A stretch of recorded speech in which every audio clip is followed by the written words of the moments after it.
എത്തും നേരത്ത് ഈ പാട്ടൊക്കെ പാടുമ്പോഴേ മൈസറാമൊക്കെ മനസ്സിലേക്ക് വന്നോട്ടെ. എല്ലാ മാമനെ മൈസറിൽ സഹായിക്കാൻ വേറെ ആർക്കും കഴിയില്ല, ഒരാൾക്കും കഴിയില്ല, ഒരു നബിക്കും കഴിയില്ല, ഇല്ല റസൂലുള്ളാഹി സ്വല്ലല്ലാഹു അലൈഹി വസല്ലം ഒരാൾക്കും കഴിയില്ല. എല്ലാവരും പറയും ഐ എം ഹെൽപ്ലെസ്. ഒരാൾ അവിടെ ഉണ്ടെങ്കിൽ ഞാനാണ് ഖബറിന്റെ ഉള്ളിൽ വന്ന് സഹായിക്കുന്ന നേതാവ് നബി സല്ലല്ലാഹു അലൈഹി വസല്ലം തങ്ങളാകുന്നു. ഖബറിന്റെ ഉള്ളിൽ വന്ന് സഹായിക്കും. ഒരു വല്ലാത്തൊരു സഹായം തന്നെ. അവിടെ മലക്കുകൾ വന്നിട്ട് ഇങ്ങനെ കാണിക്കുന്നത് ആരാന്ന് ചോദിക്കുന്ന സമയത്ത് ഇത് എന്റെ ഹബീബാണ് പറയാൻ കഴിഞ്ഞാൽ അതിന് എന്ത് വേണമെന്നറിയോ? ജീവിതകാലത്തെ ഹബീബായിട്ട് ബന്ധം വേണം. എപ്പോഴെങ്കിലും ഞാൻ നേരത്തെ പറഞ്ഞ അമ്മാക്ക് നെഞ്ചുവേദന ഉണ്ടാവുമ്പോൾ മാത്രമല്ല ഹബീബിനെ ആലോചിക്കാം.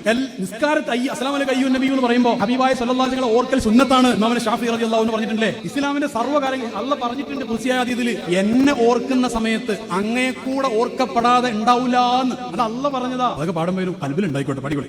മഹ്ശറാമണ്ണിൽ എത്തും നേരത്ത് കൈവേടിയല്ലേ യാ നബി, മൗത്തിൻ നേരത്തും ഉമ്മത്തി